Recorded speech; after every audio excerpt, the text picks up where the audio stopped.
Hello, everybody. Stone Soup Poetry is back. Took a week break because it was hard enough to even type on a Chromebook and use a mouse on a Chromebook. It's like learning how to sculpt, only you're using teaspoons. But also I was on vacation in, I can say now, Panama City in Florida, the Panhandle area, which was very interesting. If you look on my Facebook and my Instagram, you'll see all my videos, most of which I uploaded today of the triumphant dolphin hunt. Photos are included, and might be posting one or two more videos before the end of the week. Oh, Mary's ex-husband lives there. Sadly enough, I didn't see him. I wish you'd sent me an updated picture. But it's definitely a good place to go for cheap lodging, or at least cheap rental space. And it's got good food, and actually had a very left-leaning newspaper. At least two of them, of course. That was back in 2020, the last time we went, which was just as COVID was breaking out. We came back this in 2026 last week. No newspapers available on the in the convenience stores. I don't know if that's yeah. I didn't. I was too anxiety ridden to try and explore and just disappoint myself. But a very interesting area because the MTV Beach House used to make give that a thriving if unstable economy. So if you back in 2020 when I used to walk down the highway or like basic part of the road just to explore, it was all filled with these hilarious, for lack of a better word, like tourist traps, all selling seashells, shirts, tie dyes. There was this amazing one. There was this amazing store where they were advertising knives, which is just what you want to pass on to the MTV drunken beach house on vodka and Red Bull. I'll put the sign on the in the photo later. It was just like knives, people. It was very strange.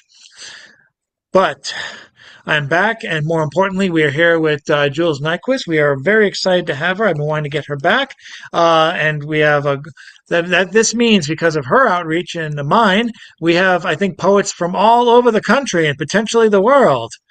Well, potentially everyone's watching on Facebook from all over the world. We'll see how far that goes, but I am very glad to have everyone here tonight. I'm glad to get this open mic started so I can stop talking and rambling. Let's go to the first person that the Randonator 5000 has selected. And looks like we're getting stuck again with someone who wants to direct. This person made a pre-recorded call for the Stone Soup players to do a little bit of a drama. So I'm going to bring him up right now, Mr. John Wezick. And I'm going to put up screen share in the next minute. Go. Okay, you're able to share. Okay, the Stone Soup players are ready to go. Richard as the mad scientist, Bill as Igor. The stage directions are in parentheses, but they're so minor that I'm probably not even going to read them. So take it away. Wait, what's my motivation? It should be obvious from the script. Limit the torture.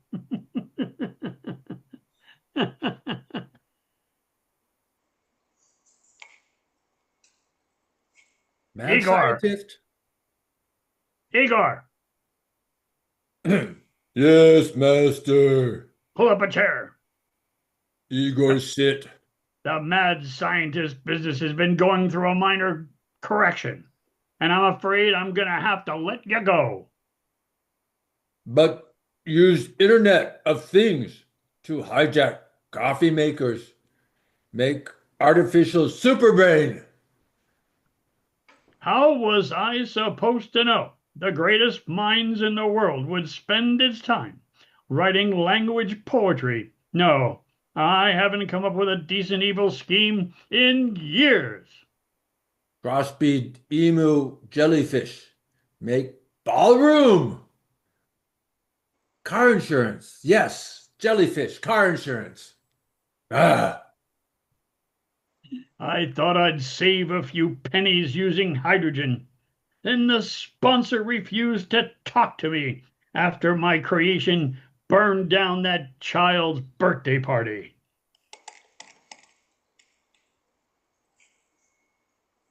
It's you, Igor.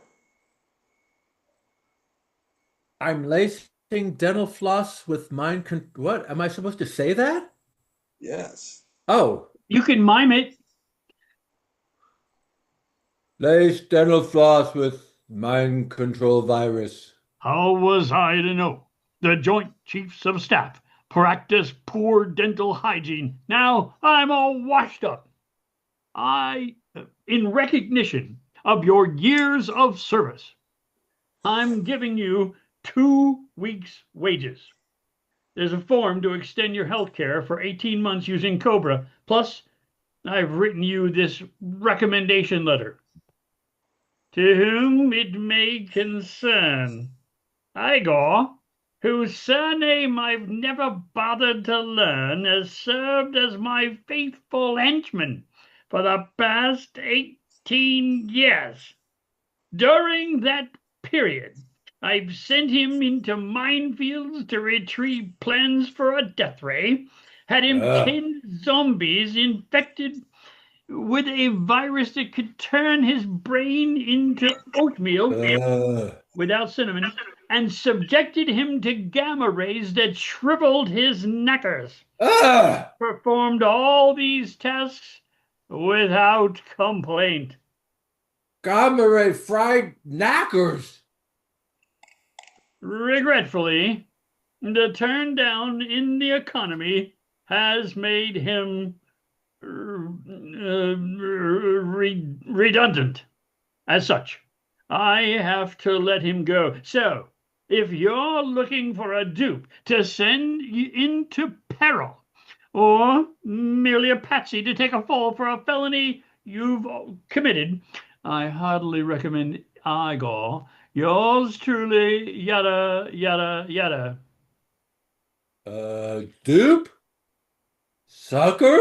No, don't say no more. No, welcome. You're welcome, Igor. It's the least I could do. Now, please complete this exit interview and I'll send you on your way. How would you define our company culture?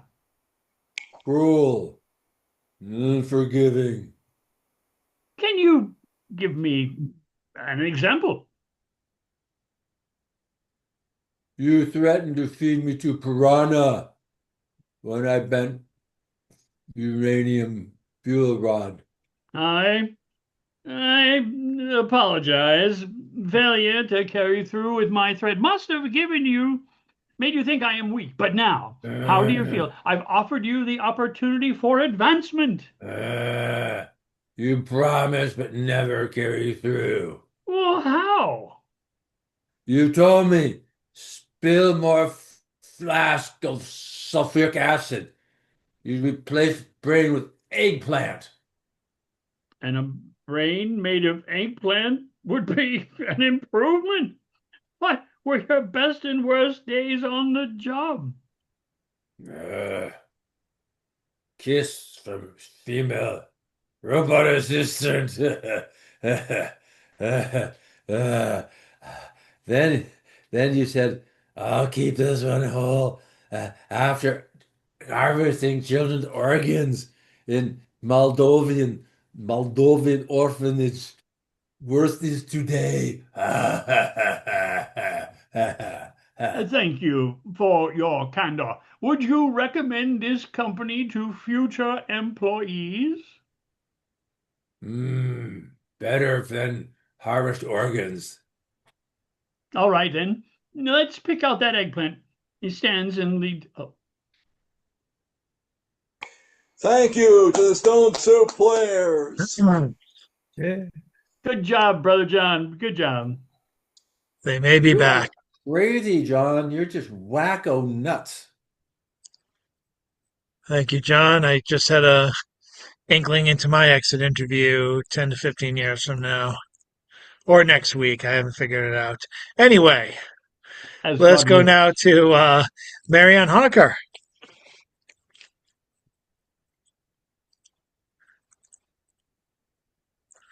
Okay, guess what? I have another golden shovel. This one is of a Boy Harsher song called Spell. The poem is A Bullet. I have words in me, but they're hidden. You are a bubbling fountain of words. Words are like blades of grass to you. In the meantime, the snow has drifted against my lips. My light is brittle and cracks upon contact. I am a little chipmunk, ground beast. I lose my light in the hole I dig. I dig that, then peek out to see your wallowing light. All day I walk in a column of dark. Like fine dust, like flakes of skin, you shed dark. Like a firefly, you are in the night but not of the night. I, the black hole's pull. Flies surround me by day. Black wasps for me are singing as they hover. I am in my bedroom. A dark whirlwind arrives. I flinch and call out the name of Christ. I have this name like a bullet to protect a heretic. More powerful than any spell, I release it. I must believe it. I am not good enough to wield what I know. My firefly, shine your beam on all of it. I suppose we all have our own dark well. I fell into mine, swim now in that dark. You must let down the rope into the dark. Pull me doused and shivering from the night. You are not obligated. Will you pull the rope, callous your hands and free me? I swim like a seal. I drop like a dime. In. And that's all. Thank you. Thank you. If you could put a link to the song, I would love to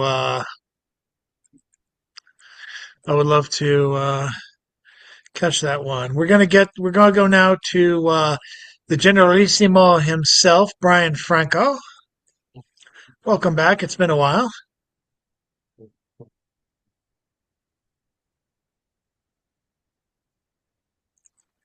Uh-oh. Yeah, I'm Um, eating. I'm in the middle of eating, so can you skip a few okay, no people? problem. We'll go somewhere else. Who do you want to go to next? Let's go to Jen Rowe. Jen?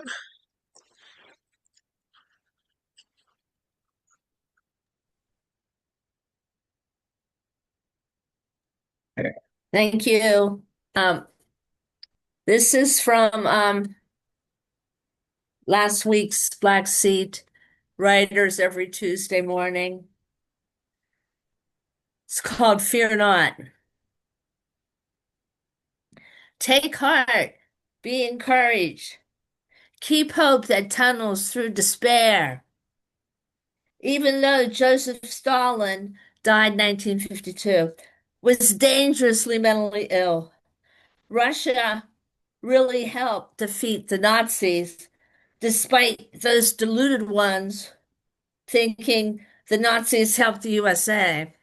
Um, so dangerous, Stalin had people painted out of pictures, then assassinated. So scary that Joseph Stalin lay dead for quite a while because people were afraid to go into where Joseph Stalin lay dead. So just as Russians did the right thing with a severely mentally ill leader, maybe we'll get through this. Thank you.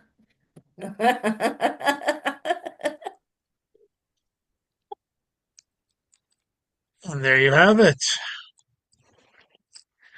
Looks like Robert Doodle Brisket, aka Robert Fleming, is looking for Stone Soup players again to cast for another episode of another act, I should say, of this, how to marry a homosexual. He's looking for two homosexuals and one Judy Garland. John's reprising his role as the second homosexual. Who will be I'm the Judy first? Garland. Somewhere over the rainbow. I can do it. I Okay, can you do guys can you can pass. He can pass the script to you.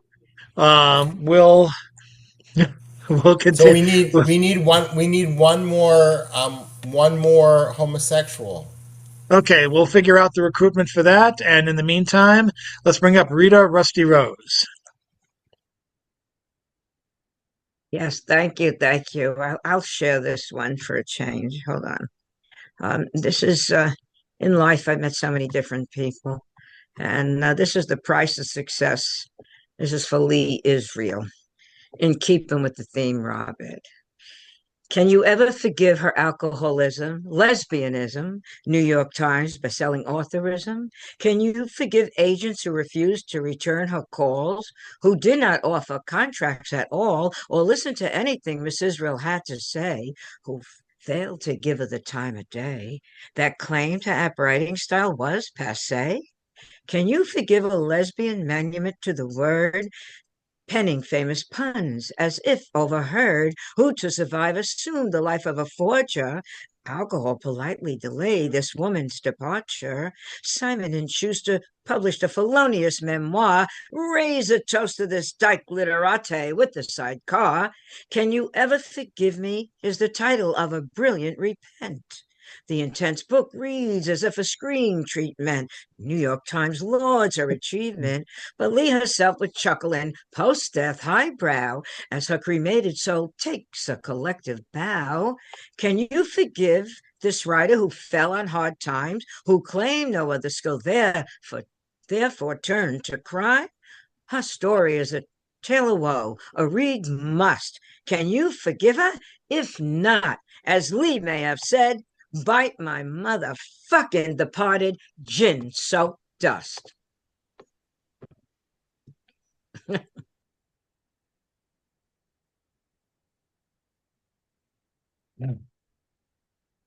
Enough freaking said. Thank you so much, Rita. Where do we go from there? Let's go to John Roche himself. It's been a while since we've had you on the open mic here. It'd be great to hear you again. Yeah, thank you, Chad. I think I will do the one that I had on that you put on Oddball recently. Uh, and I think most of you know Creeley's I Know a Man poem. So this is I Know a Bot. As I said to my follower, because I am always doom scrolling, Jake, I said, which was not his avatar, the fascists surround us. What can we do against them, or else shall we, and why not, buy a goddamn big drone? Fly it, he said, for Trump's sake, look out, you're headed to Mar-a-Lago.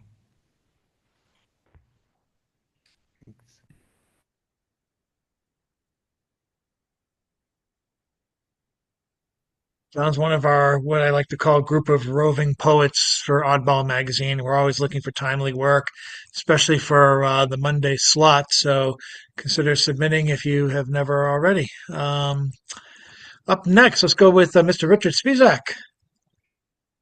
Well, thank you, my friend. It's an honor to be here as always. Seems we have a quite a lively collection of spirited souls. So I wandered around through my list and found this one.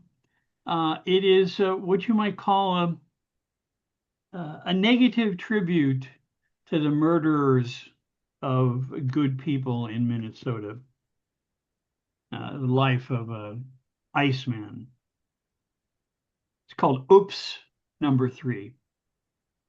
Hey, he felt great. He cleared his plate. He just thrust. It's a smoky, choky, dusty meat, a statement of hate. There was just no chance at that driveway rude fast food to relate. He had no need. The cat, he had the pistol, fired the pistol, sent the missile. No need for discussion. He felt the concussion. He made the deduction, ignored instruction, and with no further instruction, the concussion would resonate and restate the hate. Mask up his hidden shame so he could not name. There'd be no further statement made. He'd crossed the great stream. No blame, no shame will pierce his veil of tears over the long years. Stop, drop. He's on a Donner roll. High fives around the office. He and only the paperwork can top this. Hey, what can you say? Did he do the sleigh that day? Would later investigation convey in a simple 3D simulation? No second guess. Did he send her and her the pity? Could he, would he, add to his statement so final, so profound, there on the stony, icy ground, so final that denial profound, there she is, carried like groceries or not. She's on the ground, cold, without a sound, no older soldiers found. He cleaned his plate, no need to restate. He cleaned his plate, there's no need for words. I don't hate your brother, were the last words she said. This benediction was not a fiction, but a documented dementation, a noted coda to the hate. They denied a doctor access for the final documentation. It expired in fire. God save us all. Thank you. Nice job, Richard. Robert's still looking for a person to play homosexual one in his play, which will be coming up later on. If you could think you could play the part, let him know. Up next, I think Bill said he's Julie Garland for this role. Oh, Up yeah. next, okay. So, but up for now, let's go to Jackie Chow, who might need a second Okay. to get her Hi, phone out. everybody. Okay, so there's a call for poems inspired by Allen Ginsberg. And I wrote a poem specifically inspired by this quote, America, when can I go into the supermarket and buy what I need with my good looks? That's in Ginsberg's poem.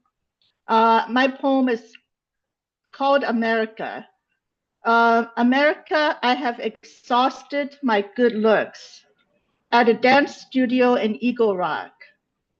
America, I am no longer 18, dreaming of defending the innocent. America, your law school admission test is too difficult for me. America, I am on Social Security disability income that won't buy me an ice cream cone. America, I subsist on instant coffee. America, I am not hireable because nobody wants a schizoaffective. Even if anyone does, I have no driving privilege to get to work. America, the public transportation in Los Angeles is inefficient. America, I hope no one stabs me from behind, like what happened to Irina Zazuska. America, bless her angelic soul. America, I am nobody, and so nobody cares about the flip of my skirt in the updraft. America, I am no Marilyn Monroe.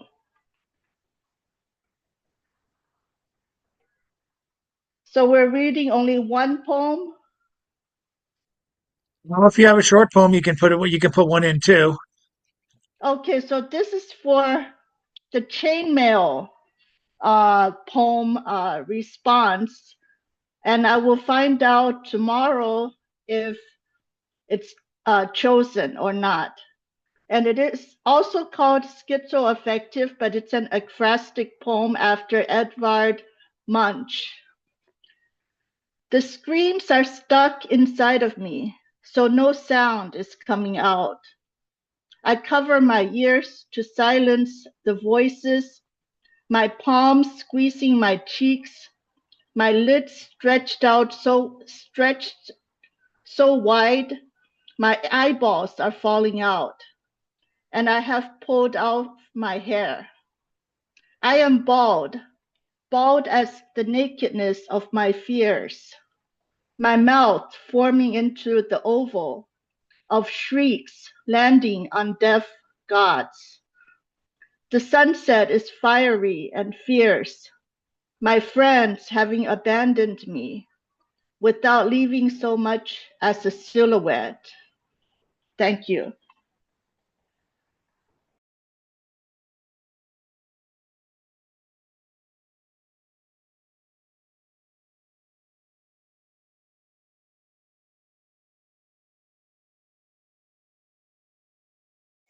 You're muted. Nuts. I was paying attention to the document. John Weswick shared a Ginsberg tribute. Who's editing that anthology, Jackie? Finn Hall and somebody else whom I'm not familiar with. I think I didn't know that. Finn gave up on the Ginsburg Well, anthology. the Oh, he Ginsburg did? is Ginsburg it's a project capacity. of I think it's a project of the National Beat Poetry Foundation and Debbie Tosin Kildare, who runs that. Yeah, I guess Yeah. they found out that Ginsburg had a little bit of a problematic past. Oh, Oh, so they canceled it? That's what I heard someone did. I thought that was Finn. Finn said he can't. I saw Finn saying that on Facebook that he canceled the Ginsburg thing. Maybe Oh, okay. No wonder maybe I he It, haven't heard from him. oh, geez. Sorry.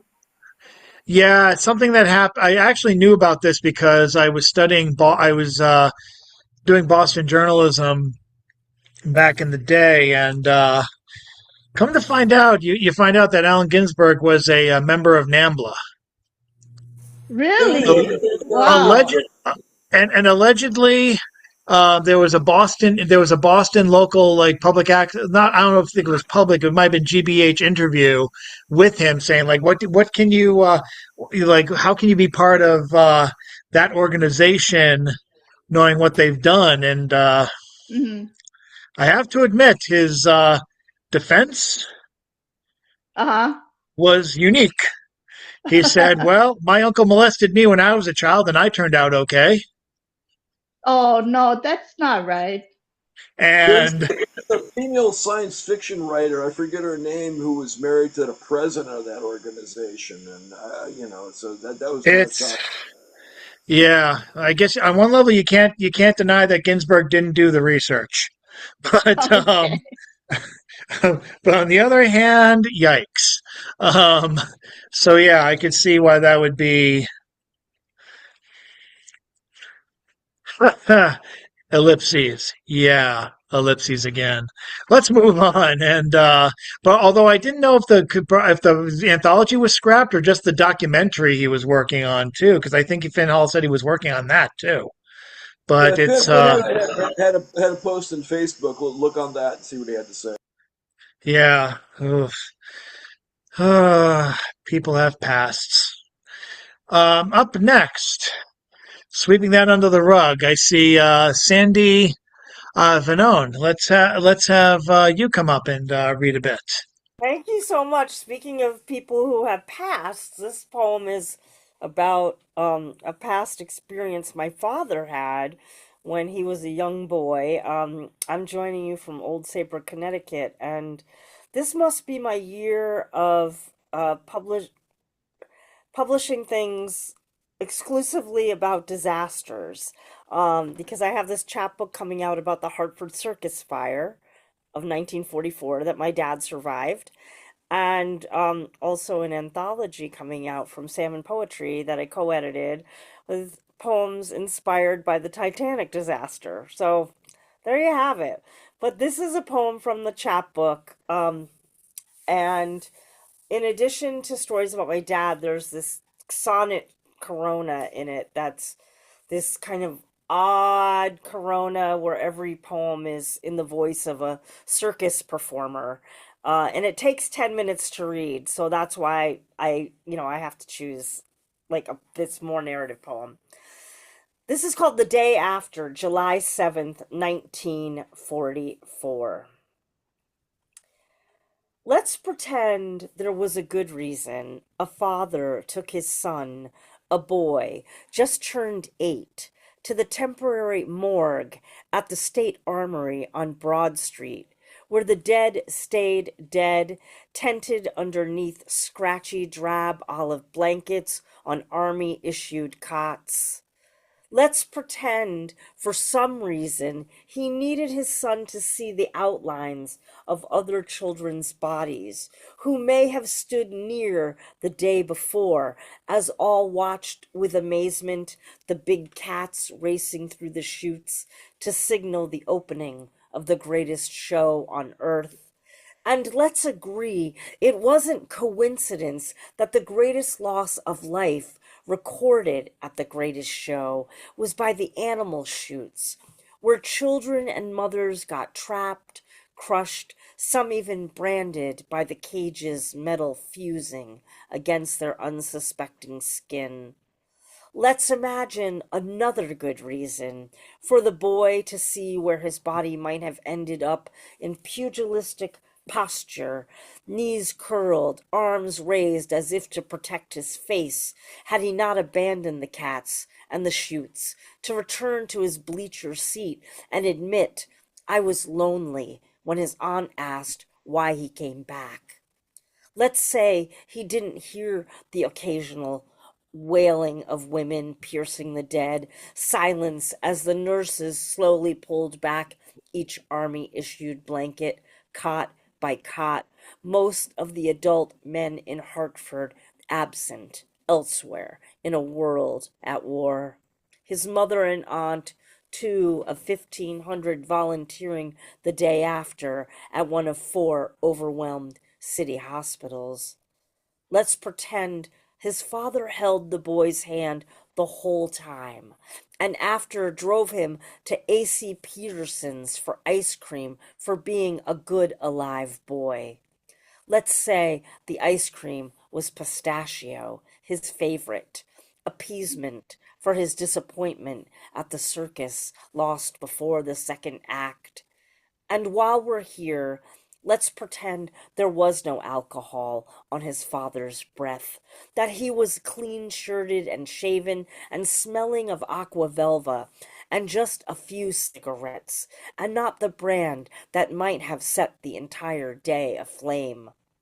Let's pretend all this because my father is dead, and I never thought to ask why my grandfather brought him to the morgue to wait with the others in high heat that day after he and his aunt survived. Let's say, for the rest of his life, my father, an only child, was never lonely again. Thanks so much, everybody. I'm really enjoying the reading, and I can't wait to hear Jules. That was a lot of fun. Let me know when you're working on an anthology based on murder shows. Okay. It's not that far out of my league, it's not that far. I have a poem actually in the voice of Nathan Leopold of the famed Leopold and Loeb, a persona poem in my second book. So I have a connection to serial killers too. So There we go. yeah, Good let's Lord. talk. Definitely. Up. Oh, yeah. And Jules just said, put your book links in the chat. Good idea. We've heard him already as part of the Stone Soup Players. Let's bring up Mr. Bill Lewis if he's there. There he is in the amongst the shrubbery. Rawr! Rawr! Okay, just want to make sure it's vocal cords are working. So I have been gone from Boston Low these past 3 years, and I was not optimistic about Boston's futures, but according to, Mayor Wu and Healy, they've got housing under control, 17,000 units of housing for people who get affordable housing. So I was suspicious, but if all people in Boston are happy and paying less than 30% of their, then that's great. So I am impressed. I did not think you could do it. And now let us go to some poetry or something that calls poetry, or it's actually just a reading. Here we are, my wonderful book, Irritating Children. And I am reading a bit of a long story, but that's okay. I don't mind torturing you. At this point, our hero, Yuri, has been spending his days after school going into coffee shops, Koviks, and among other things, stealing a spoon. He would always steal a little spoon. That was a great adventure for him to steal that spoon and drop it down into the long corridor, falling all the way down into history. So, in the spoon hunt, there was always the danger of getting caught, which made it very exciting. Yuri was very careful. He would never just pick up a spoon and put it into his pocket. He would lay the book on the table, then slide the spoon off underneath. Other times he would slip it up his sleeve or into his glove. If there was already a spoon on the floor, he would lean down and pick it up. He would slip it down his sock, then straighten up and pretend to put it on the table. Oh, Yuri was clever. He would lay in bed and think about new ways of hiding spoons. If he could, Yuri would choose a table with lots of cups on it. That way it would be less evident that one spoon was missing. If he thought people might be watching him, or even whether there was just a person alone at the table facing him, someone who wasn't distracted by reading a book or newspaper, Yuri would skip stealing a spoon that day. Still, it was dangerous, and Yuri had come very close to getting caught at My Samuk. My Samuk was the oldest Kolvik in Tallinn. It had been a cafe since 1860, a time so long ago that Yuri couldn't even imagine it. It had the aura of that time, with tall, narrow mirrors that stretched from the cherry wood wainscot. When Yuri looked in them, he saw himself in top hat and frock coat. The stone floors were well-worn marble and inlaid with geometric patterns that were so popular back then. There were a dozen small wooden tables with inlays of six-sided stars in the same dark cherry wood. A couple larger marble tables for larger groups were situated at the corners of the room. There were hat racks, always filled with hats and winter coats. Yuri always hung his coat on the middle one of the room so he could feel himself part of the time. Cherry wood posts ran up between the mirrors of the ceiling, which was covered with regal patterns of circles and squares. The board of the ceiling was accented with bright gold paint. Real gold, Yuri was certain.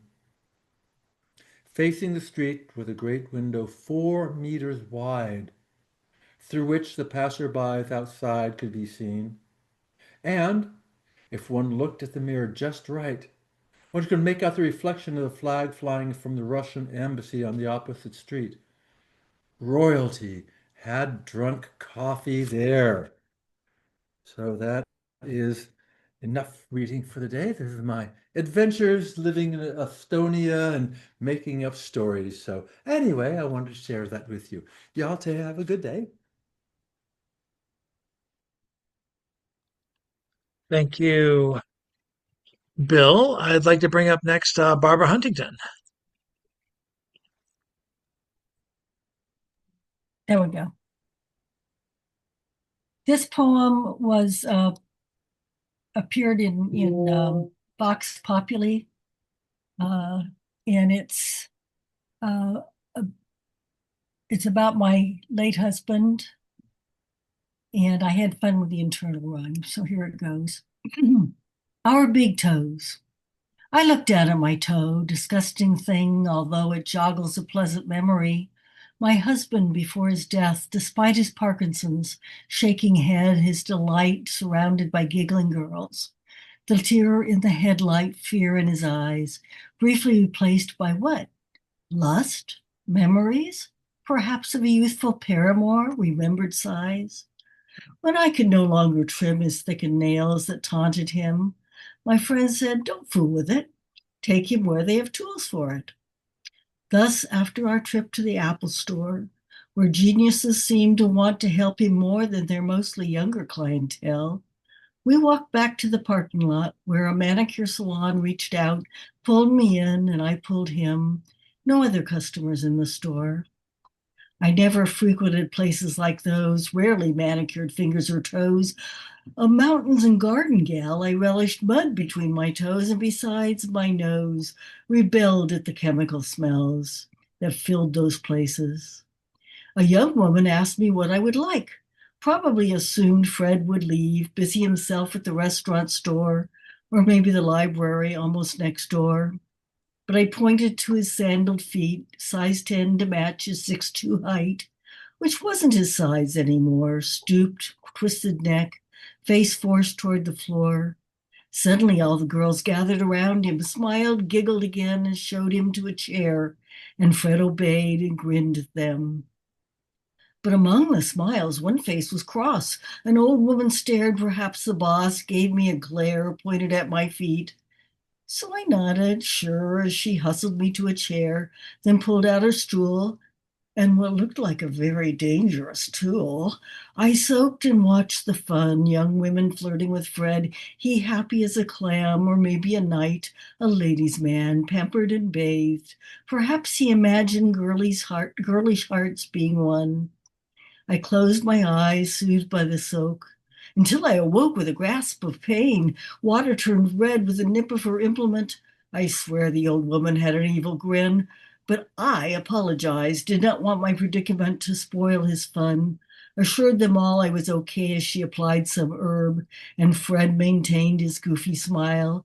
And mollified, I hid the pain. Then I waylaid a laughing attendant, whispered my plan, and she conveyed to the rest my bequest. And by the time we left, Fred was enchanted by the happy face painted on his big toenail, no longer depressed, a happy male. That's the day the fungus found my big toe. But oh, I'd let that old woman repeat her crime if I could see Fred's happy faces one more time.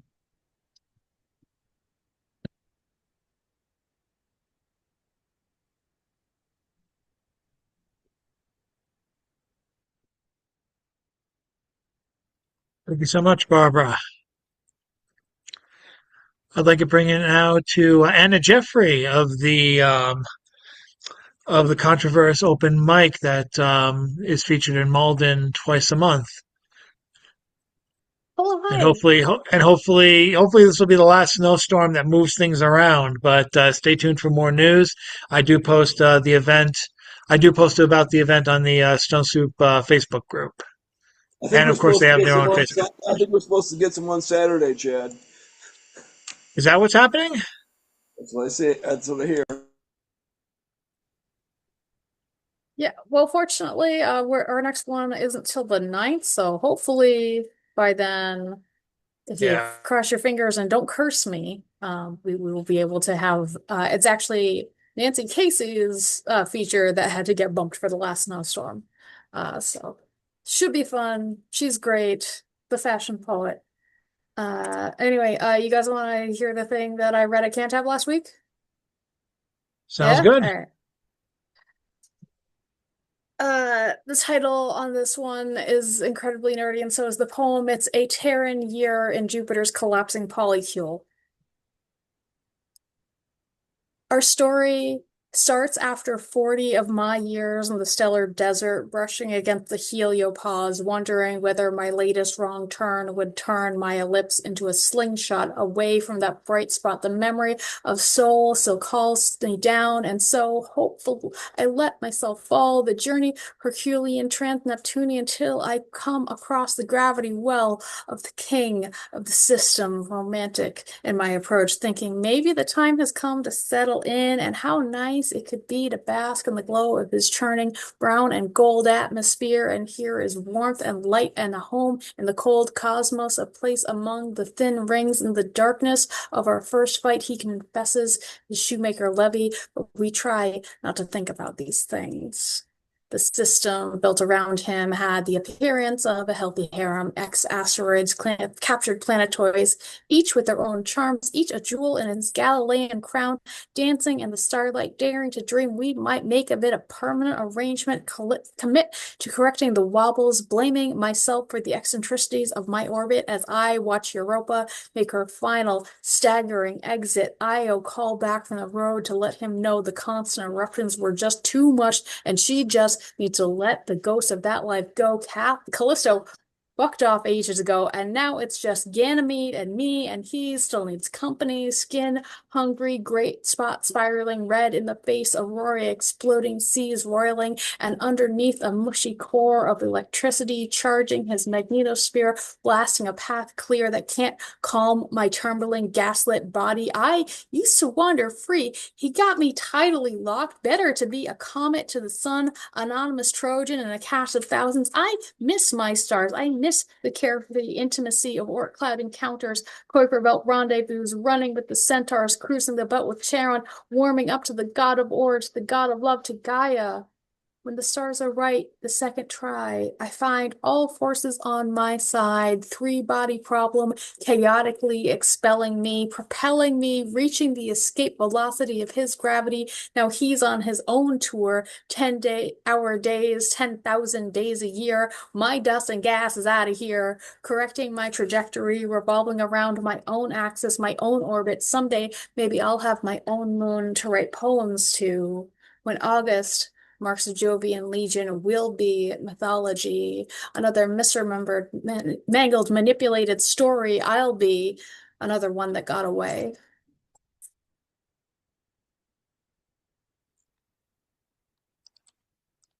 Thank you. Boom. I'll do my best to make it to the next controversy, and hopefully it will not be snow date again. Good Lord. Up next. I'd like to bring up hopefully Robert. Hopefully we have a full cast for the Stone Soup players. Last I checked, we needed someone to play two gay characters as well as Judy Garland. I think 2/3 of that was fulfilled. Thank you, Chad. I'll take the third character. So we're going to have Bill, who's going to play Judy, and John is going to be Homo 2, and I will be Homo 1. This is the second scene in the 10-minute play called How to Marry a Homosexual, and it was inspired by the 1950s movie starring Marilyn Monroe, How to Marry a Millionaire. So I'm going to put it on the screen, and we're going to do this one scene from it.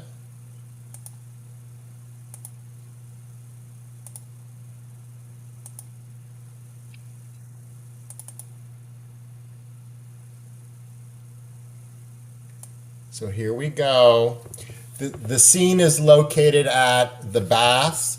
Judy is singing Over the Rainbow, and both of the men are in towels, and Homo 2 puts his hand on Homo 1's ass. So the first line is by me. Judy's so beautiful. Eyes, diamonds, black dress. A blackbird, lovely. Making fun of Judy? No, you.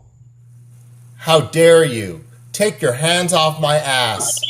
You charge. Yes, be nice to Judy. See those pearls? They're real. Tear off your towel, throw you on the piano, play your ass. Vulgar. Judy's in show business. Every man was fucking, Judy'd still be singing. Shh. Homo 2 puts his hand back in Homo 1's towel. Put lube. If I let you, will you shh until the end of Judy? No. Grabs Homo 1's head, turns it toward him, moves in for a kiss. Homo 1 pushes away. Are you here for Judy or me?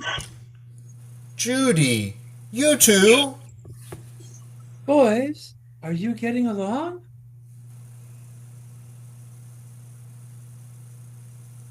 I think that's you, Robert. Not yet. We met tonight.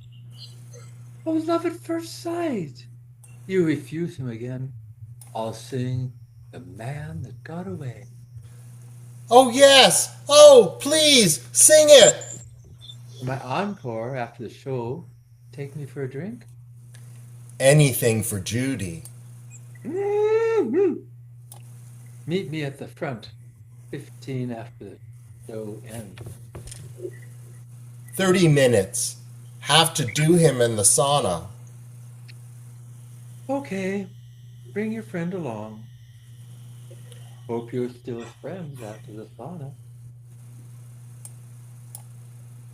Thank you. That was the second scene from How to Marry a Homosexual with Bill as Judy Carland and John and myself as the other two homosexuals. Tomorrow I will be submitting that to Rapid Lemon Productions for a 10-minute play competition called Variations. I will put the link in the chat after, and it is in Baltimore, Maryland. So it's only about 120 miles from me. So if they will select my play, I will be able to drive there. I'm going to be finishing with a tribute to the two men in the Zoom room who have the greatest affection for Donald Trump. Chad, who was at the front, and Richard, who was at the rear. So let me share the special tribute for the upcoming holiday of St. Patrick's. The format of the poem is a limerick. Ice skate laces knotted on ice. St. Patrick's scalp olive lice. Throw dies lime luck. Guzzle Guinness in a Ford 150 truck. Choke on a pepperoni pizza slice. Thank you for letting me share my tribute to our president. Thank you very much, Robert. I'd like to do a little musical interlude before we get to our final poets on the open mic, and then our feature. Thank you all for listening, and let's go to such a very full open mic. We're gonna do a quick musical interlude with Mr. Ethan Mackler, also involved with the Malden's controversy.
Thank you, Ethan.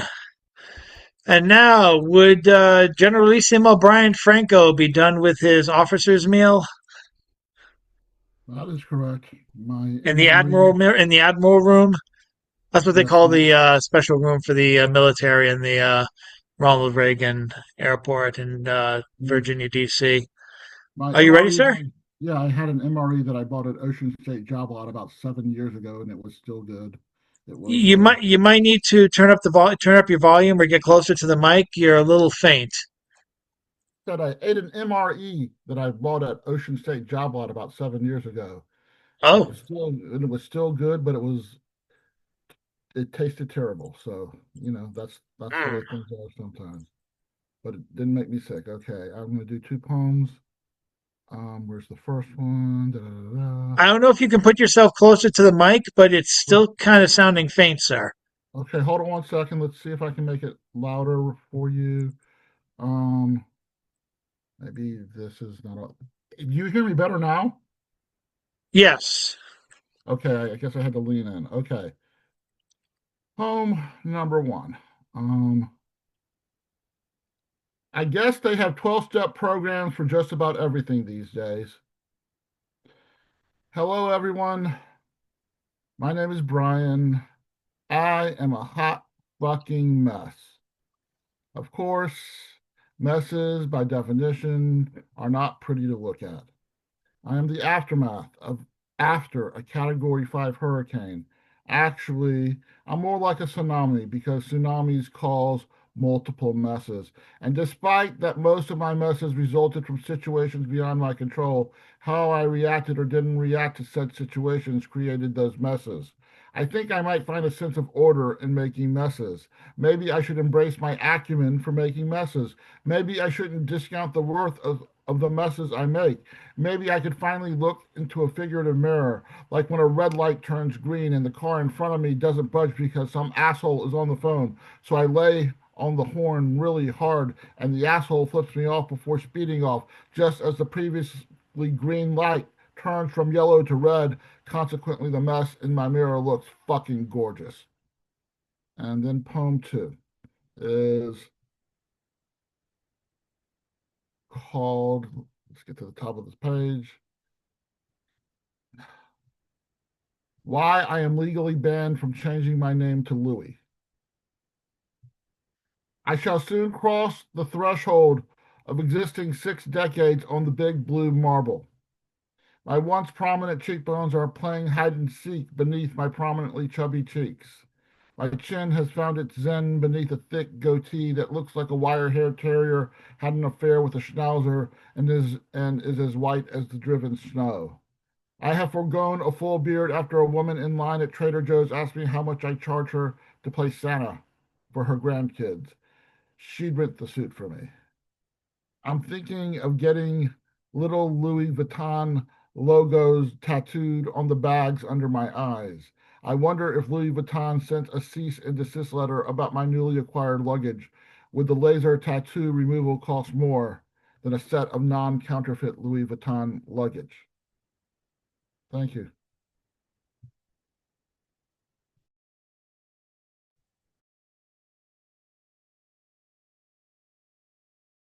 And you're on Thank mute. you. And before we go to one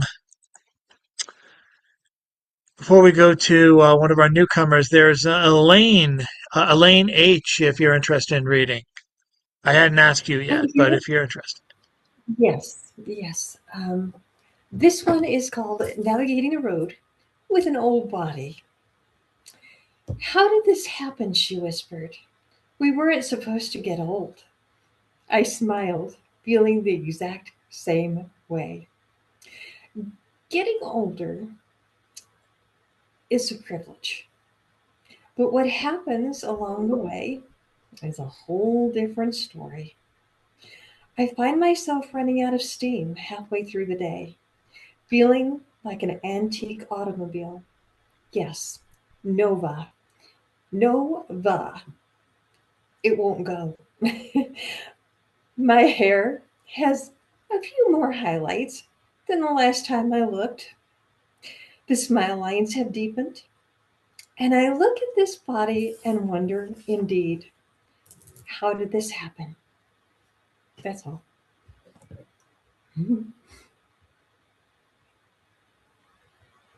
thanks, Elaine. I prescribe to that quote, using a quote from Fiddler on the Roof. Being old isn't a great insult, but it's no great honor either. Up next, let's go to Serene. Oh, I'm not here to read. I don't have anything. I was just coming in to listen. Are you sure? Yeah, thank you. I have to be somewhere in a little bit, so I Oh, can't. okay. A poet with Thanks. nothing to read. It's amazing. Well, I hope you come back with something to read. Thank you. Another time. No worries. And up next, who do we have? I think we've gotten everybody except for the person we have as our usual closer, Mr. James Van Loy. Check out his column at oddballmagazine.com. It's all one thing. Features every Thursday morning at 11 o'clock and has been doing so for well over a decade. And also consider submitting to oddballmagazine.com. James, take it away. Thanks, Chad. So I have a poem here called You Don't Say, Snowflake.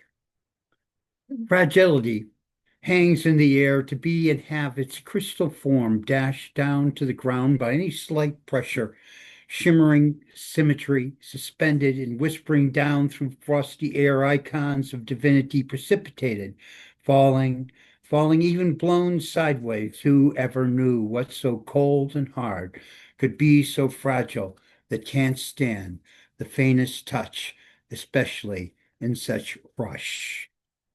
Should all the Frenches be forgot and never brought to mind? For those who want to not get caught to forget a things divine, they may have groped and grabbed a bit and like default the last. Please notice that the president could not pass up a pass. It is their nature, hear them say, in their genetic code. No wonder why the handsome print turns out to be a toad. But leaders have a higher call, including self-restraint. It's not like we are looking to canonize them all as saints. Their days are past, their time is done. Watch them as they go. In shame departing one by in, but yet the worst refuse to go. How can we teach our daughters and sons to act with grace and love? With poor examples at the top, we cannot soon get rid of.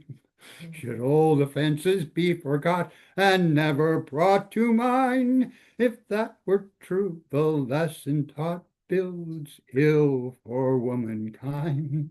Should that be so, the lesson taught bodes ill for all mankind. Thank you.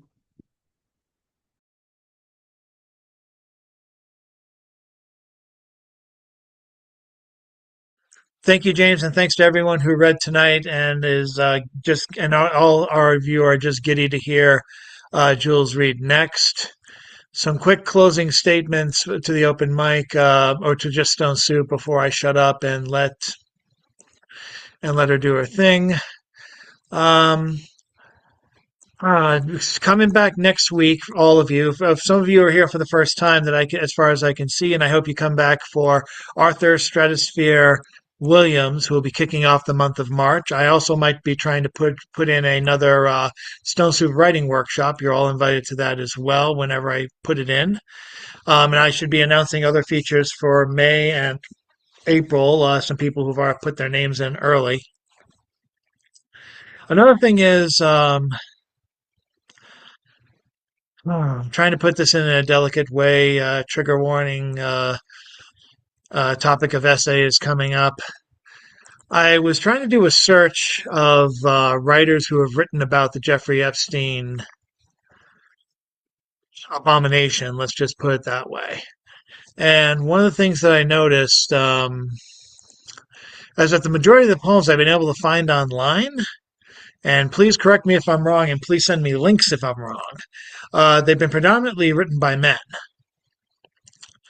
And I would love to have women take a swipe at this little bastard and the what can only be called an epidemic of abuse that is going unpunished, that is being it's a carrying on of injustice that's still going on, and I would love that better represented in Oddball Magazine. If anyone wants to send me something, someone who is woman or identifies as women, I would love, well, maybe love's this wrong word, but I would definitely want that.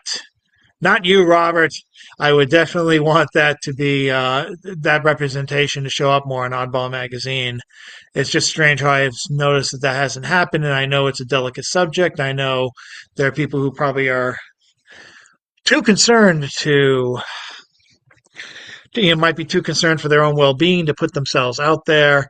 I understand there are a lot of factors, but if anyone is interested in submitting, again, not you, Robert, or any other personalities, like, and don't bring up your persona either. Um, Thanks for the levity. But if anyone is willing to send that kind of work, I would definitely, as one of the oddball staff members, be willing to read that and publish it. We're starting to get an uptick after the last year of work speaking out against everything that's happening right now. That's an atrocity, and I would love to keep that going.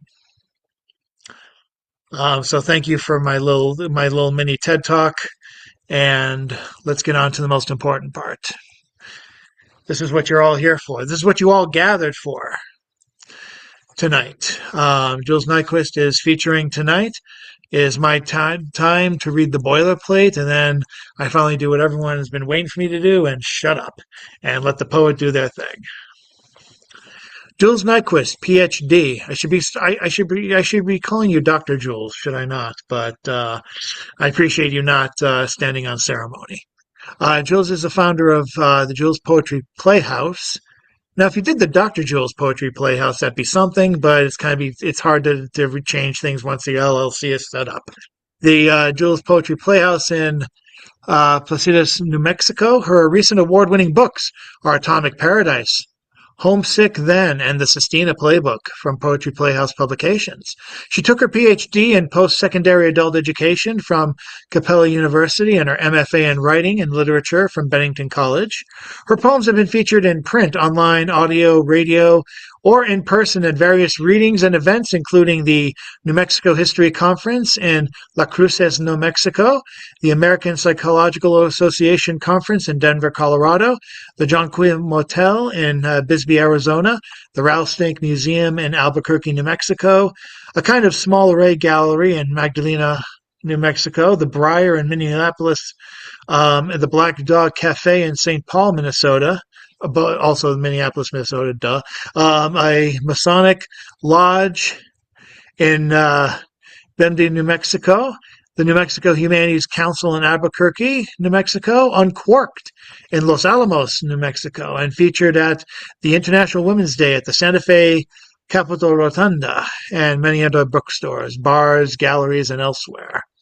Her poems have appeared in Salamander, 5 a.m., Mapes Review, Adobe Walls, A View from the Loft, St. Paul Almanac, Long Island News, Gray Sparrow, House Organ. These are such nice names. Duke City Fix, Cafe Review, Icon Magazine, Journal of Humanistic Mathematics, and elsewhere.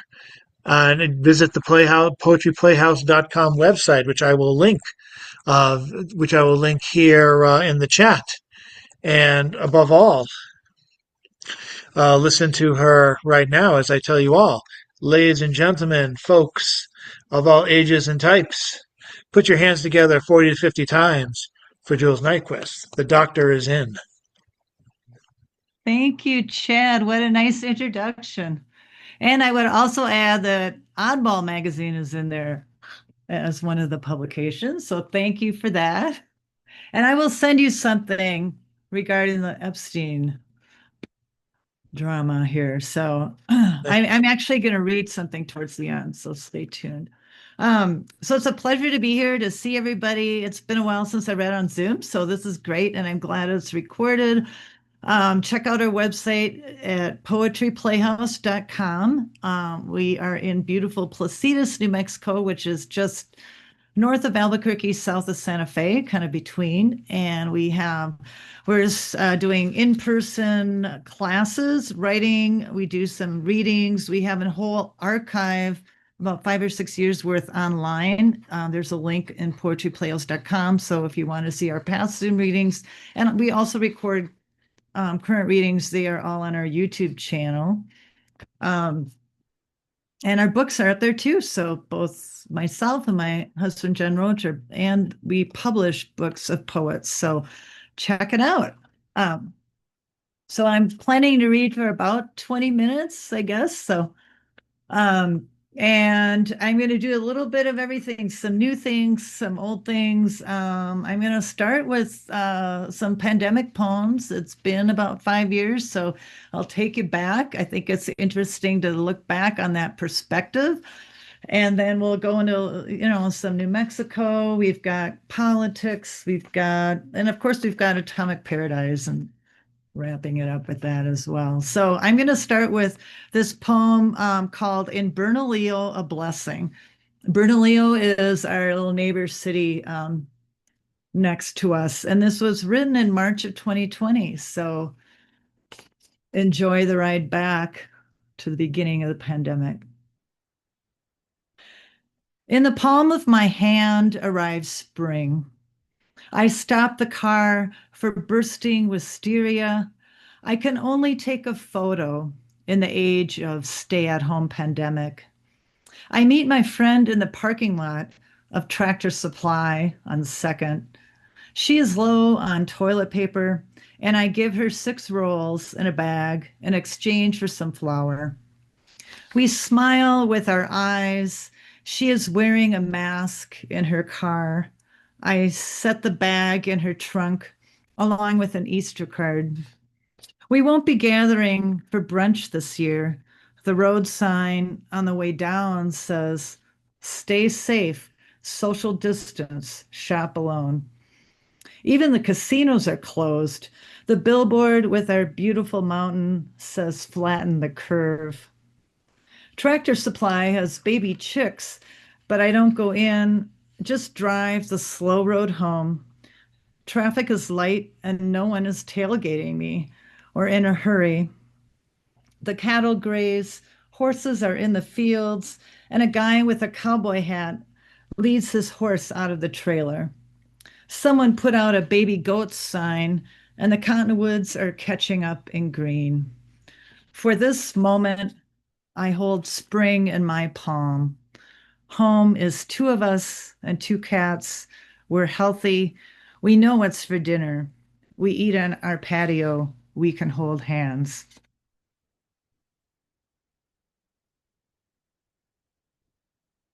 And here's another one called First Mask.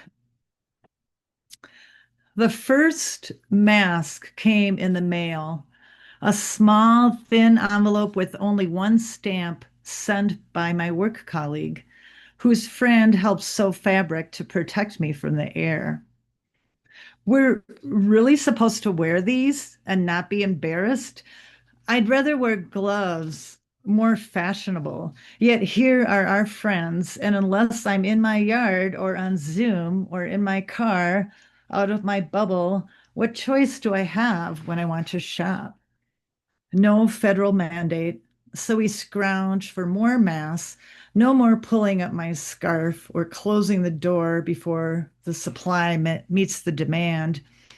A mask is now hanging by a lanyard around my neck, wearing 2 double masks, another with a customized logo, ready at a moment's notice to pop on during an errand or when a contractor visits. It's strange to see the first ones, like wearing heels for the first time. Grown up now, the world of adults and awaking to the realities, using protection. When do the heels get left behind? Running on icy streets with no boots, frozen toes, no stockings, a bare face sunk behind the mask. And I dug out this. We have of course, it's a great way to advertise. So we had the Poetry Playhouse mask made. And we also had, when I was reading books, I have an Atomic Paradise mask. So these are probably now collector's editions. I'm going to read another pandemic poem. This is a pantoum called Mother's Day 2020. I cut the pear too soon, a mistake that can't be undone. I missed my morning walk. When will I know this is over? A mistake that can't be undone. Summer heat arrives. When will I know this is over? Another birthday, anniversary, major holiday. Summer heat continues. Another cardboard box broken down to recycle. Another birthday, our anniversary at home. Do I really want to see friends outside Zoom? Another online delivery and cardboard box to recycle.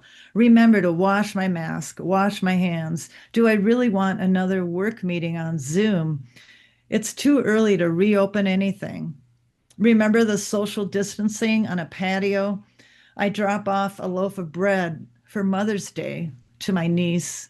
It's too early to reopen anything except my car trunk. Another email to shop now for future airline miles. I make a Mother's Day card for my niece. One mistake, and you or someone you love could be dead. Another email to shop now. We are working hard to support you. Order takeout pizza, and we eat on our patio. One mistake, and you or someone you know is sick. My morning walk. We enjoy takeout pizza on our patio. I cut the pear too soon. And this was written in May of 2020. This one is called Twilight Hour. And it's about some friends of mine who have a band called Bebe La La. And it was in Albuquerque in July of 2020. And this is also Pantune. You'll realize I like to write in form a lot, so enjoy that. It was defiant, that first act, the act of getting there. We noticed the spaced apart polka dot chairs. Flesh overwhelms us, the thought of what to wear, the act of getting there. We clutch our mass. Flesh overwhelms us, the thought of what to wear. I stare at her dress. We clutch our mass, the woman who flaunts her cleavage. I stare at her dress. The band sings, Don't Run Away. The woman who flaunts her cleavage. Where were we when it all shut down? The band sings, Don't Run Away. We carefully chose something to adorn our soft bodies. Where were we when it all shut down? We're here now, changed. We carefully chose something to adorn our soft bodies. A spider clings to the metal mic. We're here now, changed. We notice the spaced apart polka dot chairs. Are we all that spider clinging? It was defiant, that first act.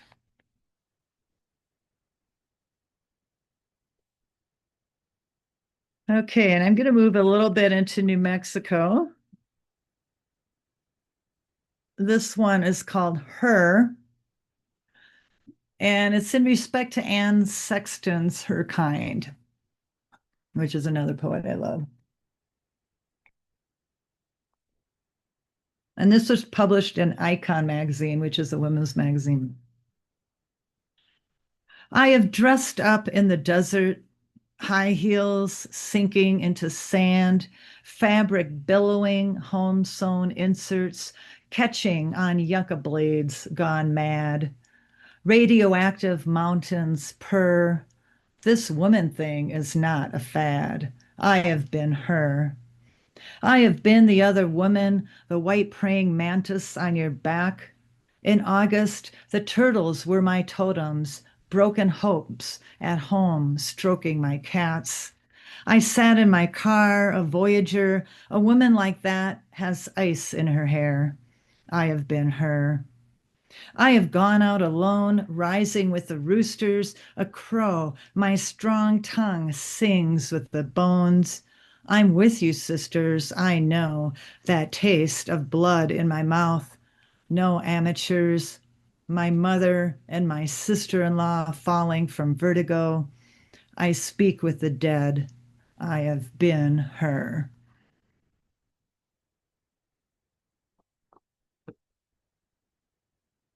And of course, I have to read something my favorite form, which is the sestina. And this is called the spurious correlation sestina. So for those of you that don't know, watch for the 6 repeating words on the end lines that repeat over 6 stanzas with a 3-line envoy. And this one, I believe, was published it's my only academic journal publication in the Journal of Humanistic Mathematics. So you can go look it up in the library if you like. It's probably got more downloads on that than I have sold books. So spurious correlation sestina.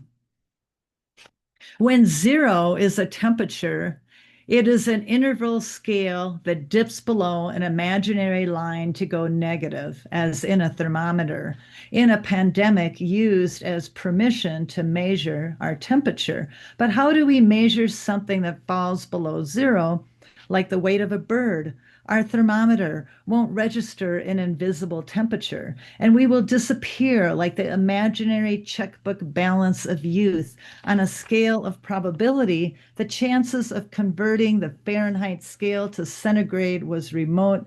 The US still measured in Fahrenheit behind the rest of the imaginary world, where a bank balance waits to zero out, and a raven pulls shiny coins from the sky, and a temperature controlled out of the ether mainframe thermometer 6,000 feet above sea level. A thermometer measures the speed on a speedometer scale when the motorcycle driver hurls over a temperature-reduced mountain ridge to an almost measurable crash that soars into a stock market 0 point of ratio scaling, a lie on an imaginary boundary where the motorcycle driver imagines they never hit the car and the thermometer never registered above human normal, and 0 meant nothing. It was only an innocent bathroom scale that we blamed added 10 immeasurable pandemic pounds to our weight, and the temperature of Earth rose only in the height of trees, a temperature that didn't take into account the imaginary altitude sickness that turned out to be very measurable and tripled the effect of the beer stored in a thermal cooler found by the side of the scaled curve of that mountain road, where 0 was just a measurement of temperature. And the imaginary paper bank statement never shows 0 due to there was nothing to scale on the erratic thermometer.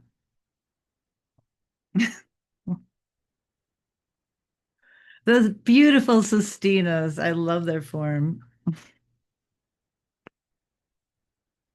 All right, I'm going to go into a couple, let's see, this is a fun New Mexico one called VLA. I don't know if any of you have seen the movie Contact. We have the Very Large Array here in New Mexico, about a couple hours south of us, and those are those big, huge radio dishes that are out in the middle of the desert. So this is about that. The Very Large Array can pick up a cell phone signal on Jupiter, 500 million miles away. A human in Manhattan has to travel approximately 2,100 miles to reach Magdalena.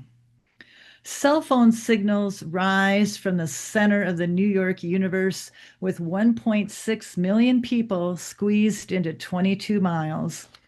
The same 22 miles contain 27 radio dishes on rails for optimal telescope resolution across the San Agustin Plain.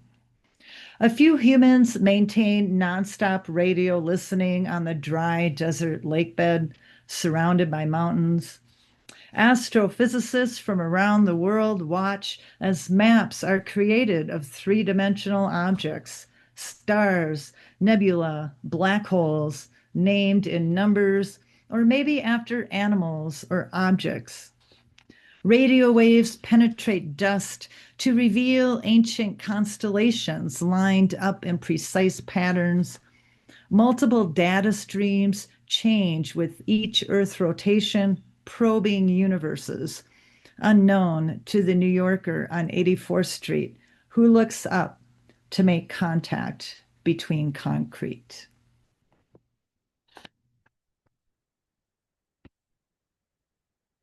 All right. This is a poem that I wrote back in 2019, and I hardly ever write things like on when requests for a topic, but a friend of mine had a missing persons anthology about dementia. So I wrote this poem called Wichita Lineman. And I'm thinking it's also pretty relevant right now as well. Was Glenn Campbell changed when he sang and played guitar on Wichita Lineman, yet couldn't dress himself? What is it to be afraid of if I speak nonsense as a poet, but still have rhythm of speech? I will notice myself in a mirror and try to climb out. My distractions will breed until I can't take the strain, but I won't notice. I can hear you through the wine. I will play the piano uninhibited. My written words will play with scarves strewn on the bed, unmade. I will not know how or why to make a proper folded corner. Others will think I have died. I am not myself. I have changed. I will be an object to be talked about and tested, and I'll need you more than want you. To fear that it may be coming, I do not know. I only know observations of trees, how a cat feels when it hunts, uninhibited by what others think. Wonder where to find myself? Aren't we all still looking? I pause. A perception, a different kind of attention. The hardest part would be not writing. But I wouldn't know who is president. Old Ronnie wouldn't remember either, who calls him on the hotline. And I will play records backwards and understand the secret message from the Beatles. I will watch old movies with Charlton Heston. Damn us all, we are a planet of apes. I will wear a trench coat like Peter Falk in Columbo, seek to find out one more thing at the last minute, one last question. Please don't forget his wisdom and humor, his compassion. I don't want to be embarrassed. Gene Wilder's wife almost died herself, caretaking to keep the Willy Wonka legend from scarring the children. I will sing anyway. My brain may shrink and forget to let my body walk. It is too complicated. It has been forgotten. I will sit next to the woman who is very thin with crazy hair. I will bring her coffee. She is content. She says she has everything done. The list is done. Everything has a place. What satisfaction at last that she knows, and only she knows where she is going. The rest of us are waiting, that Wichita lineman listening in on the line.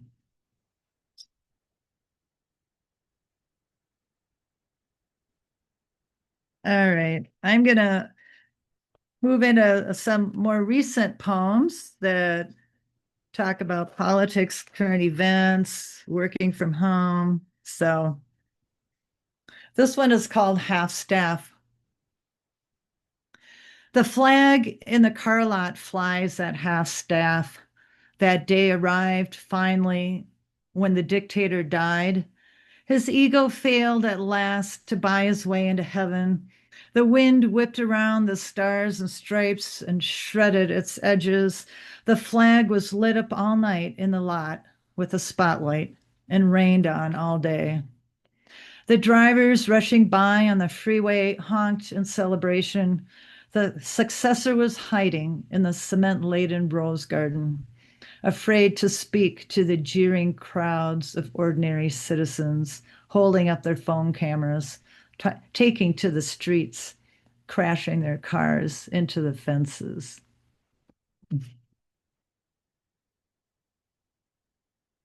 And I work from home, and I've been working from home pre-pandemic since like 2011. So I spend a lot of time on the computer, and I'm sure you've all had those corporate Zoom meetings you can relate to. So this one is called Corporate Nature.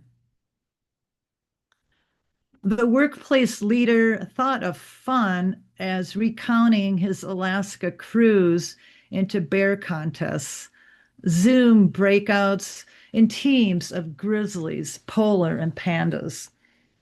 She endures the AI generated fantasies while watching quail from her home office window. The rabbits and squirrels bickering for birdseed. Along comes the real life bobcat, and they don't believe her. And of course, that's a true story. This one is called Ode to DEI. It was celebrated, it was cursed. It was the new generation's representation. It was inclusion and LGBTQAI plus missing the T. It was going the way of the Oxford comma. It was only an acronym, they said, WTF. It was when management opened a Zoom room. It was when we said words matter. It was discussed with the CEO and the board of directors, they said. It was being reviewed by legal. It was renamed, retitled, or deleted from CDO to CFO. The company is now, quote, politically neutral. Even the VP didn't know what that really meant. It was discussed they are keeping us safe. It was not known what we were being kept safe from. It was deleted from the website. It was decided they would follow the law. It was agreed they would protect their funding. They said they would listen. They said they would provide a safe space for their employees. They said our mission statement hasn't changed. They said our values are still diversity, equity, and inclusion and belonging. It was noted that those punk Doge kids got hacked.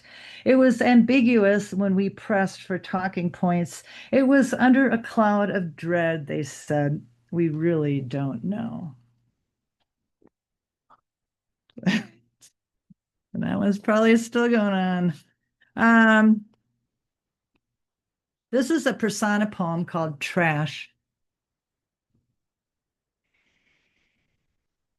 He keeps me waiting with my cleaning cart, unnoticed, then sends me a glare of contempt as he rises with heavy wheezing and grabs his chocolate malt to go. At his Oval Office desk, he ravished a Big Mac, quarter pounder, and filet-o-fish plus fries in one sitting, heavy with fear, threw the wrappers on the floor, left the salt packets and stale ketchup stuck in the carpet. The Diet Coke button in the hall is the insatiable fridge cigarette. He is addicted to cruelty, another killing on his plate. I roll my cart into the room. He can't hurt me. This room needs more than rubber gloves. This country is sick and gasping for air. I pray this time he will be crumpled up like the old newspapers nobody's ever going to read again. His name buried with the trash.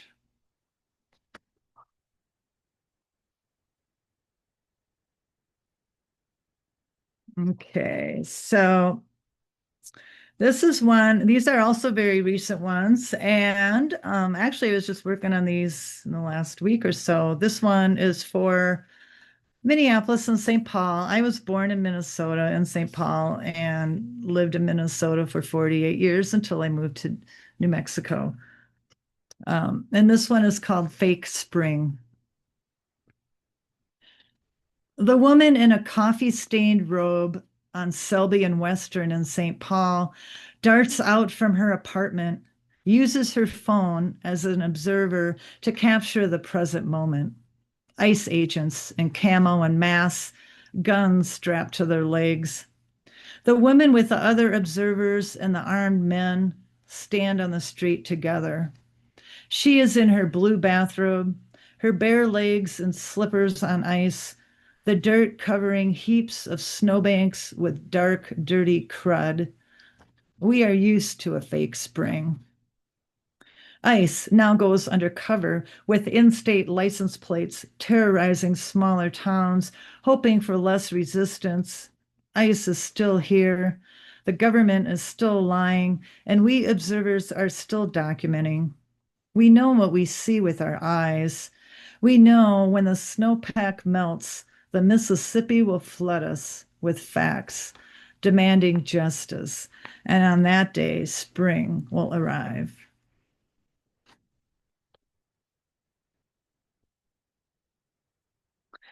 And this one is for St. Paul. Mom took me up to see the 4 golden horses at the steps of the Capitol Dome. The raised hooves of glory, agriculture, industry, civilization, and natural resources.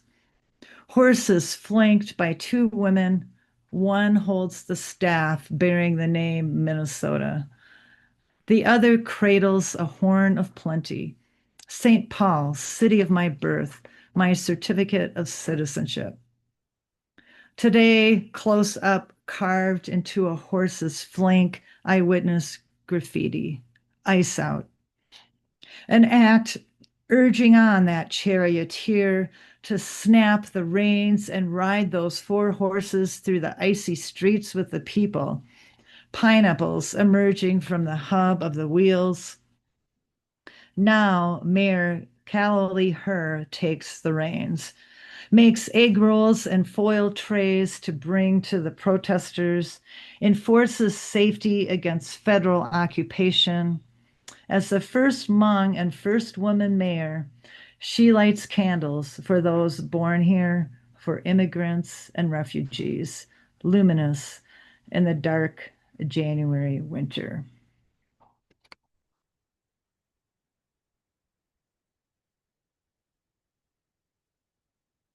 And this one, Chad, this one may work for your oddball. We'll see. Being in New Mexico, we are the home for the Zorro Ranch, which is currently under investigation. So I'm really proud of our New Mexico legislatures doing a state independent study. This one is called Look. Look, I said, before you go to sleep. A flat place under the churning ceiling, news seeping in with the wind, that awful dust strangling my nostrils. Every crack broke open. Look, those secrets in broad daylight, open to the public, redacted, the wrong names. Then what about digging holes of emptiness to find the dead bodies? It keeps me up at night. Again, the flatness is only a board tossed into a churning ocean of sand, yelling at me, at us. No sleep, hogging the covers, stealing from us.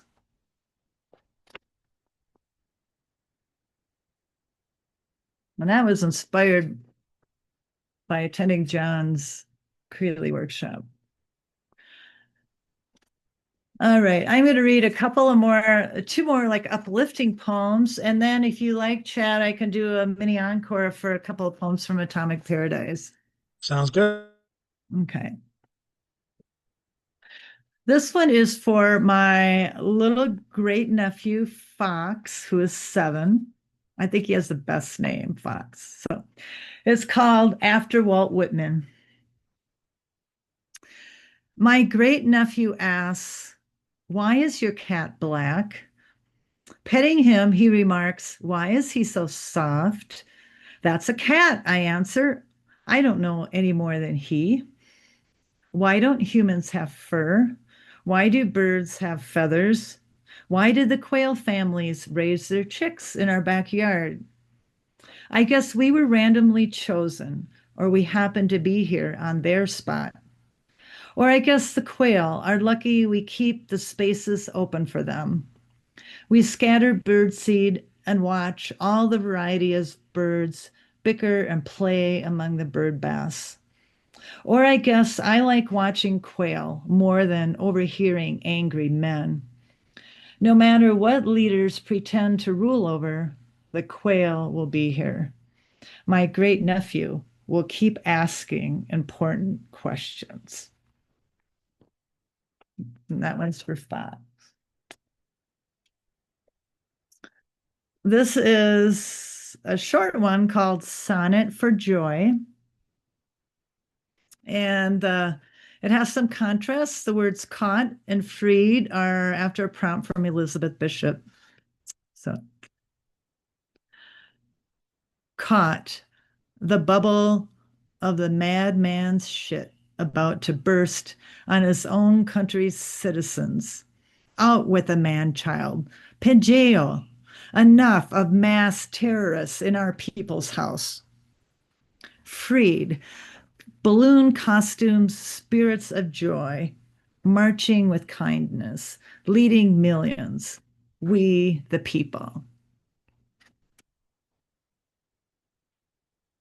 And if you don't know Spanish, that Pinjolo means idiot, son of a bitch, fool. All right, so let's see. I'll maybe do another 5 to 10 minutes. I'm going to read from Atomic Paradise. So this is almost a 5-year anniversary. It's available at poetryplayhouse.com. If you want a signed copy, you can order it from our website. It's also on Amazon or all the major book things. And it did win the New Mexico Arizona winner for New Mexico history back in 2021. So I'd like to start with this poem, and this is about my personal experience growing up in the nuclear age, and the book has a lot of history of New Mexico and worldwide nuclear history. It's called Star Wars Revisited. In the suburban movie theater, I was Luke, stuck on a planet that was my room, my ticket to a world where I didn't need a ride from Mom. I'd sit near the front with my friend. We saw the dark side at school when we asked too many questions. Space was immense, unfathomable, as far away as graduation, or a crush on Harrison Ford, or airmailed love letters to a pen pal overseas. I'd never be a princess. My mirror was the water when we camped by the lake, permed my hair, and wore a hat. My force was something to believe in, what I saw from the family station wagon. I couldn't imagine my parents dead. What would it take to destroy the Dark Star? How would I change my life in 1977? I signed up for high school Russian history and dabbled in Cyrillic. After graduation, the first presidential vote was lost to Reagan. Star Wars was implemented. With real space-based anti-missile systems, I might as well have been on that movie spaceship going to Alderaan.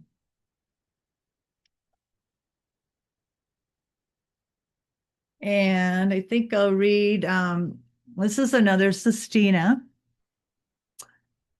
And it's based on the book with Radium Girls. So this is my take on Radium Girls. They promised you the glamour kiss and more money than you'd ever know, a chance to be an artist with a watch on everyone's wrist, a cause to be proud of, the glow of radium dials, a poison of occupational radiance, poised to point your paintbrushes for a kiss on your lips, that finer point, a better glow on your face you painted unknowingly, your fingernails, your toes, a manicure that causes you heartache for the love of the art. You were mistaken. Self-luminous art disintegrates your marrow. Hollow poisons cake your eyelids, yet you see fireworks cause cataract meteors to burst, flash, and kiss your retinas. Radiant light emitting knowledge like a forbidden apple. A glowworm like heat, ionic energy glows with phenomenal brilliance and ecstasy. Art in its deadly fullest knowledge reveals the secrets of Marie Curie, not poison, but a miracle cure for everything, a radiant kiss of luck for bath salts, chocolate, Radithor bottled water, because water is better than radium beer. Pause with your man at the Radium Palace Hotel. It attracts the glow of 2,500 customers a year. The price kissed up to 3,000 times the worth of gold. An artist could splurge while working in radium. It's delicate poison, like a lover, that seduces without protection. You know you shouldn't, but you do. What do you know that could possibly go wrong? You didn't sue because only later you found out it was poison to ingest like a bitter apple, that warm glow on your face, your teeth falling out, your art becoming a frail old woman after being kissed too many times by her lover. You knew all along the glow was temporary, caused by cruel greed. Cheap women, artists like you, used up, and only the men got autopsies. You kissed away your future.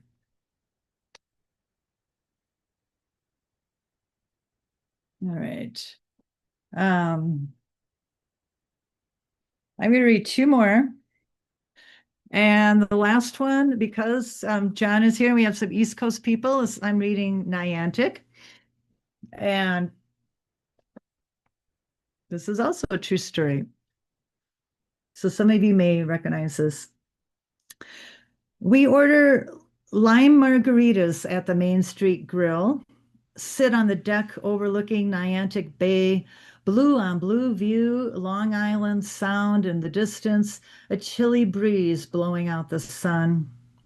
Rising on the horizon is the Millstone nuclear power plant, a gray-white city surrounded in green. Amtrak's Azalea zooms by, and the little boy at the next table is enthralled by the speed.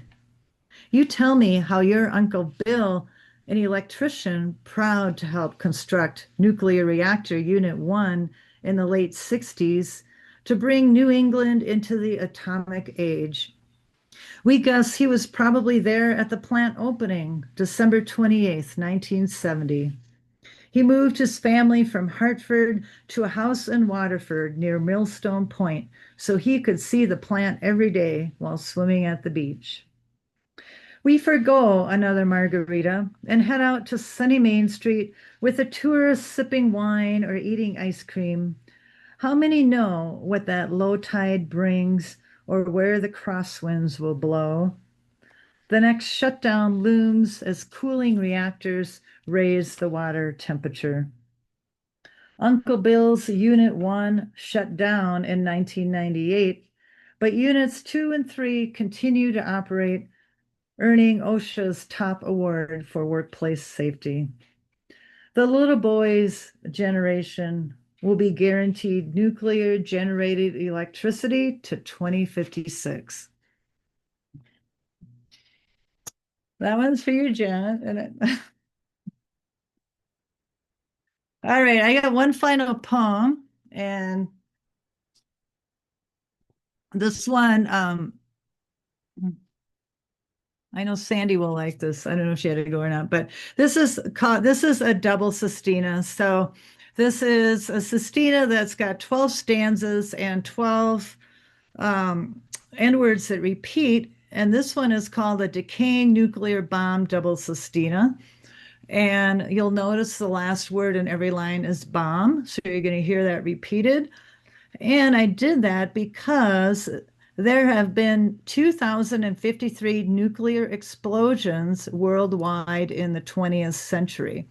The United States conducted around 1,054 nuclear tests by official count between 1945 and 1992, including 216 atmospheric, underwater, and space tests. So I will close with this one, and thank you, everybody. I really appreciate being able to read here. White as an American bomb, when there was no bomb. Before I was born, the bomb was here. 2 decades of bomb and the war, the way to win a bomb. Wake up, the Americans, in denial of bombing until Pearl Harbor. The bomb woke up the giant beast, a bomb project assigned to General Leslie Bomb Groves, codename MED, short for bomb, Manhattan Engineer District, inconspicuous bomb funding, pulling strings to secure more bombs. When no new weapons, like an unproved atomic bomb, ever won a war, this bomb was in a race to beat the Nazis, a bomb to save America, a bomb to impress the world, a bomb for manifest destiny, a bomb with a AAA supply rating, a victory bomb on a mission with many-star generals bombing scientists with pressure to perform bombing feats of atomic energy, an unpronounceable bombing horror taken away from Oppenheimer's grand bomb vision of fission and cracking the atomic bomb code, the nuclear energy gobbled up by a bombardment of military obsession, of bomb ego power, a white man's Jesus, this bomb to save the world, a hard J bomb that sticks in your mouth, a salty bomb taste that turns to grit, sucked up bomb lies in the stem of a mushroom cloud bomb, in the middle of the desert, flashes of bomb among the yucca, screams, unspoken strips of bomb fallout, like a stripped up, striped up falling bomb. They took it and used it on people, a bomb scientists naively wanted for testing, a bomb to show to the Japanese, countdown to a bomb not offending anyone, an atomic marvel to bomb away our funk, put on cakes, Mrs. Bomb, beauty contests, and bikini atolls, American bombs invented by us. We rule the bomb. We are the bomb in control of the propaganda. Sell the bomb to the people. The way a war is won by bombs and not really hurting the civilians. We lie. Bombs dropped on women and children, atomic bombs and fire bombs, as if we needed more bombs, more radiation. The neutron bombs drop on us, the teeth falling out, bombing, the bigger is better H bombs, the how many more mega bombs. A year before I was born, the largest nuclear bomb ever detonated was by the Soviet Union, the Tsar Bomba, in 1961, 50 megatons, an insane bomb blast, 3,333 times more powerful than the little boy bomb, the bomb that fell in our unconscious, a womb-forming bomb blasting mothers with radiation, satellite combing bombs.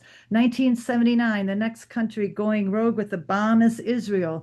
Hidden by President Carter, the bomb does not exist if we can't track it. The bomb lies to all of us. Truman lies to Oppenheimer. The bomb hates the son of a bitch physicist, loves the Marvel bomb. Reagan and the Star Wars project, more bombs in space, test bombs underwater, the underground bomb, Nevada fallout, over 690,000 American civilians, bombs, infested grounds of uranium, the downwinder bombs, the produced plutonium, aluminum bombing, the bomb club, Russia, US, France, China, UK, bombs, Pakistan, India, North Korea, Israel, all bomb testing nations. Who's next to get the bomb?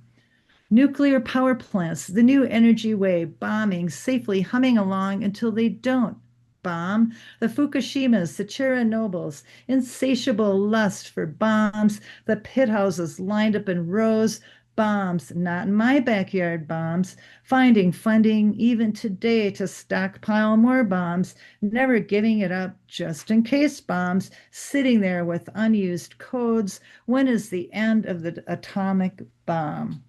It is still going on, the bomb. Thank you. And you'll see this is a decaying sestina, so all the stanzas get shorter and shorter as we go along. Oh, damn. Thank you, Chad. I threw in a Peter Sellers Pink Panther at them scene as well. But I also, God, now I want to see. Yeah, exactly, Brian. Like it reminds me of Ginsberg's Hum Bum. Yes, that's Yes. you could actually perform this poem with someone muttering the Ginsberg lyrics in the background, and it would all make sense. If you want That an would be a idea fun for experiment. if you want an idea for a performance, that would be kind of freaking amazing on top of what we've heard now. But wow, this is that was fantastic. Everyone put your hands together virtually, visually, emoticonally, or is that a word? Or otherwise for Jules. And what is the next project in the works coming out in the next year or so? Well, a I know lot you of have these, something. yeah, a lot of these poems aren't published. I mean, Atomic Paradise was the last book actually out there. Hmm. So a lot of these pandemic poems and political poems are the next project. So that is my manuscript I'm working on. I'll be happy to celebrate the launch of that. Thank you so much. This was fantastic. And Yeah, if there's any, oh, sorry, go on. oh, there are any publishers out there, I'm looking for one. So we'll see what We all, happens. Yeah. wow. But yeah, wow. I will be looking forward to seeing those books, and I'll definitely grab the Atomic Playhouse in the next couple of weeks. Wow, and visit the Poetry Playhouse website. I linked that earlier. I will link it again tomorrow when Great. when all the videos are and the farewell photo is placed. And speaking of the farewell photo, we'll do the wave right now in case you forget. I'm still kind of elated from that reading. That was fantastic, where we do the obligatory wave to you, to them, to each You guys other. are all great. And we hope you all come back next time for Stone Soup. Author Stratosphere Williams is going to be featuring next week, and more poets are going to be announced as we continue down the year for 2026, which actually I realize is the 55th anniversary of Stone Soup Poetry. Jesus Christ, I gotta get a live date going soon. Even though I won't be able to see all you guys there. Well, hopefully we'll see what the audience for Stone Soup is going to be in 2026.